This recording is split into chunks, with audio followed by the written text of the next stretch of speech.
جہاں بھی ایمان اور اسلام کی بات آئی ہے قرآن و سنت میں وہاں نماز لازمی ساتھ میں چپکی ہوئی ہے.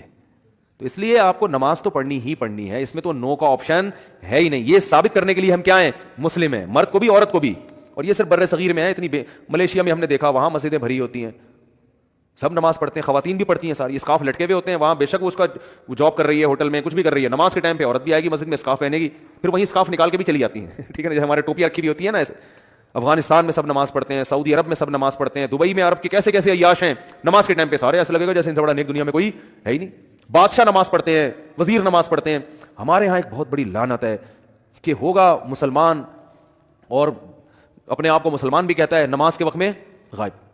تو اس لیے امام احمد ابن حنبل جو بہت بڑے مجتہد ہیں, ان کا یہ فتویٰ ہے کہ ایک نماز بھی جو جان بوجھ کر چھوڑ دے گا اسلام سے خارج ہو جائے گا. وہ اگرچہ جمہور کا یہ فتویٰ ہے کہ خارج نہیں ہوتا, کفر کے قریب ہو جاتا ہے وہ, لیکن امام احمد بن حنبل کی کوئی کم حیثیت تو نہیں ہے نا. سعودی عرب میں انہی کو فالو کیا جاتا ہے. شیخ بن باز, شیخ صالح العثیمین سعودیہ کے مفتی اعظم رہے ہیں, ان کا فتویٰ اب تک چلو یہی آ رہا ہے کہ ایک آدمی اگر فجر کی نماز کے لیے الارم نہیں لگاتا, اس نے صبح 8 بجے آفس جانا ہے, رات کو سویا صبح 8 بجے کا الارم لگا کے, تو یعنی اس نے پکا ارادہ کیا ہوا ہے کہ میں نے فجر میں نہیں اٹھ رہا. ایک تو ہوتا ہے نا آنکھ کھلی نہیں, ارادہ تو تھا نہیں کھلی آنکھ, پکا ارادہ کیا ہوا ہے. انہوں نے کہا یہ اسی وقت مرتد ہو جائے گا, کیونکہ اس نے پکا ارادہ کر لیا ہے نماز کے قضا کرنے کا, پکا ارادہ.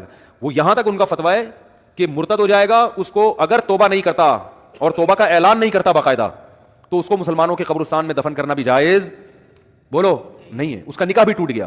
اگرچہ جمہور اس کو نہیں مانتے, لیکن امام احمد بن حنبل کی بھی تو ایک بڑی ویلیو ہے نا, اور عبداللہ بن مسعود کی بھی کم ویلیو نہیں ہے. وہ فرماتے ہیں ہم نبی کے دور میں کسی بھی جرم کو یہ نہیں سمجھتے تھے کہ انسان کافر ہو جاتا ہے, نماز کو ہم یہ سمجھتے تھے کہ کوئی چھوڑ دے تو اسلام سے خارج ہو جاتا. تو اس لیے عرب میں شراب پینے والا بھی نماز پڑھتا ہے, کیونکہ مسلمان میں بہرحال کچھ بھی ہو اسلام کا نام اپنے آپ سے ہٹانا پسند نہیں کرتا. اور آج ہم نے دیکھا ہے مسجدوں کے 7 گھر ہیں, نماز کے لیے نہیں آ رہے, اور سفر میں تو نمازیوں کو دیکھا ہے نمازیں چھوڑتے ہوئے. ذرا آج کل پیپر ہے تو یہ چھوڑ دو نماز. بھائی پیپر میں نماز چھوڑنا کہاں سے جائز ہو گیا؟ جاب میں باس کی طرف سے اجازت نہیں ہے آپ چھپ کے نماز پڑھیں, آپ کہیں کرسیوں کے پیچھے چھپ جائیں, کہیں بھی کریں. میں تو یہاں تک میں نے لوگوں کو مشورہ دیا, بعض جو غیر مسلم کنٹریز میں لوگ وہ کر رہے ہیں نا, جاب کر رہے ہیں باس کی طرف سے بعض جگہوں میں, ورنہ وہاں پرمیشن ہوتی ہے, اجازت نہیں ہے, تو میں ان سے کہتا ہوں بھائی کہیں بھی چھپ کے چلے جاؤ, کچھ بھی کرو, اگر نہیں پرمیشن ملتی چھپ کے بھی نہیں پڑھ سکتے تو جاب چھوڑ دو. بس جاب کیا کرو, چھوڑ دو. جاب نہیں, پھر جاب جائز نہیں آپ کے لیے. فرض نماز تو پڑھنی پڑے گی, آپ جاب ہی نہیں کر سکتے, آپ کہیں بھی جاؤ.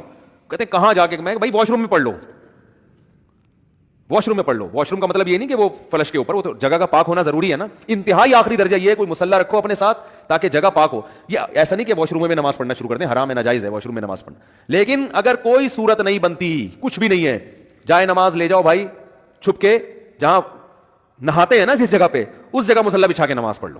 ٹرینوں میں نماز نہیں چھوڑ سکتے آپ. میں تو کوئی زیادہ نیک آدمی نہیں ہوں, لیکن 1-2 واقعات میں لوگوں کو صرف موٹیویٹ کرنے کے لیے. ایک دفعہ ہم بھاولپور سے چڑھے ٹرین میں, جب میں ٹرین میں چڑھا ہوں بھاولپور سے, تو فجر کی نماز کا ٹائم ہو رہا تھا, اور رش اتنا تھا, حاجیوں کی اس وقت فلائٹیں بہت جا رہی تھی, کراچی سے ہی جاتی تھیں, ملتان ایئرپورٹ نہیں بنا تھا اس وقت. تو اتنا رش تھا کہ جیسے ہی ہم ٹرین میں چڑھے ہیں تو اب پتہ چل گیا کہ بس ایسے بالکل سیدھے, جگہ ہی نہیں, رش اتنا زیادہ. اور فجر کی نماز وضو میں نے پہلے کر لیا تھا احتیاطاً, تو اب وہاں میں نے کہا بھائی نماز پڑھنی ہے. لوگوں نے کہا یہاں جگہ نظر آ رہی ہے, صوفی صاحب لوگ پھر تانے دینا شکر ہے, بھائی صوفی نظر نہیں آ رہا ہے, یہاں کو نماز پڑھے گا, پاگل ہو رہا ہے. اچھا سفر میں لوگوں نے کہا بھائی سفر میں معاف ہے, بعد میں توبہ کر لینا, قضا پڑھ لینا. یہ بڑے اچھے الفاظ ہوتے ہیں لوگوں کے نا, یعنی ان کی نظر میں کہ توبہ کر لینا. او بھائی توبہ تو کہاں سے, اگر ایسا ہی ہوتا تو اللہ کہتے ہیں نماز پڑھ لو, نہیں پڑھتے تو توبہ کر لینا. پڑھنی ہے, قضا نہیں کرنی ہے. ان الصلاۃ کانت علی المؤمنین کتابا موقوتا. اگر نماز چھوڑنے کی میرے بھائی کہیں گنجائش ہوتی تو میدان جنگ میں لڑتے ہوئے جب گولوں کی گھن گرج اور تلواروں کی چمک ہو, اس میں اللہ اجازت دے دے گا قضا کر لو. وہاں اجازت نہیں دی ہے. اللہ نے فرمایا نہیں کوئی صورت بنتی, سواری پہ بیٹھو, گھوڑے کا جہاں رخ ہے اسی طرف رخ کر کے نماز پڑھو, وہاں اجازت نہیں دی. اور آگے اللہ نے اس کی وجہ بیان کی ہے کہ میں اس لیے کہہ رہا ہوں یہاں پڑھنی ہے کہ نماز صرف پڑھنے کا حکم نہیں ہے. ان الصلاۃ کانت علی المؤمنین کتابا موقوتا, نماز مومنین پر مقررہ اوقات میں فرض ہے. یہ اس لیے جواب دیا کہ آپ کہہ سکتے تھے اللہ جب جنگ ختم ہو جائے گی پھر پڑھ لیں گے نا آرام سے خوشو و خضوع کے ساتھ, ابھی جنگ ہو رہی ہے, اللہ بھی کیا, جب جنگ ختم ہو جائے قضا پڑھ لیں گے, بعد میں ٹائم گزر جائے گا, پھر بہت ڈبل سجدہ کریں گے, ہم بہت لمبے لمبے قیام کریں گے. اللہ فرماتے ہیں نماز مقررہ اوقات میں فرض ہے, وہ ٹائم گزر جائے گا اگر جنگ ختم ہونے کا انتظار کرو گے. بہت مشکل ہے بھائی, نہیں آ رہی سمجھ میں, تو جیسے زندگی کو فرشتے بہت اچھی طرح سے اردو میں بھی سمجھا دیں گے قبر میں. وہ کہتے ہیں میں نہیں بتاؤں گا, تو لوگوں نے کہا اب تو آپ کو سب بتانا پڑے گا. اور حقیقت ہے میں ان کا کسی کا مذاق نہیں اڑا رہا, سب کے ساتھ ہوگا. جو بھی کہتا ہے میں نہیں بتاؤں گا, تو جب دنیا سے جائے گا تو سب کچھ بتانا پڑے گا, اس کو سب بتانا پڑے گا بھائی. تو میدان جنگ میں اللہ کہہ رہا ہے کہ نماز مومنین پر مقررہ اوقات میں فرض ہے. تو میں ٹرین میں کھڑا ہوا تھا, میں نے کہا, انہوں نے کہا بھائی یہاں تو جگہ نہیں ہے.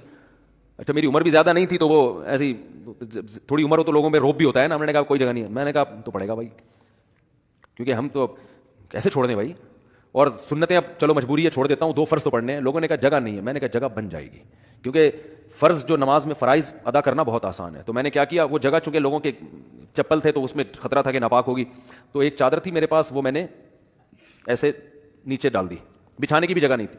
نیت باندھ لی, اندازہ پہلے لگا لیا تھا قبلہ کس طرف ہے, نہیں تو آپ آج کل تو موبائل پر ایسی ایپس آ رہی ہیں, اس سے فوراً پتہ چل جاتا ہے قبلہ کس طرف ہے. اندازہ تھا مجھے, رخ کیا ہم نے. اب یوں کرنے میں تو کوئی نہیں رکاوٹ ڈالتا نا, یوں کرو, نیت باندھ لو بھائی. اگر ہاتھ اٹھانے کی بھی جگہ نہیں ہے تو ہاتھ نہ اٹھاؤ, یہ رفع الیدین تو کوئی واجب نہیں ہے. اللہ اکبر کہہ لو اور نیت باندھ لو. ہاتھ باندھنے کی جگہ نہیں, ہاتھ چھوڑ کے کھڑے ہو جاؤ بھائی. سورہ فاتحہ پڑھی, سورت ملائی, رکوع میں جب آپ گھسیں رکوع کریں گے تو میں سوچا تھا W11 کتنی بھی بھری ہوئی ہو, کنڈکٹر جب ایک دروازے سے چڑھ کے دوسرے دروازے پہ کرایہ لے کے نکل سکتا ہے تو ہم اتنے رش میں صرف ایک رکوع کی جگہ ہمیں کیوں نہیں بن سکتی. تو رکوع ہم نے کیا, جھکنا ہے نا رکوع میں, جھک جاؤ, لوگ خود بخود سائڈ پہ ہو جاتے ہیں بھائی.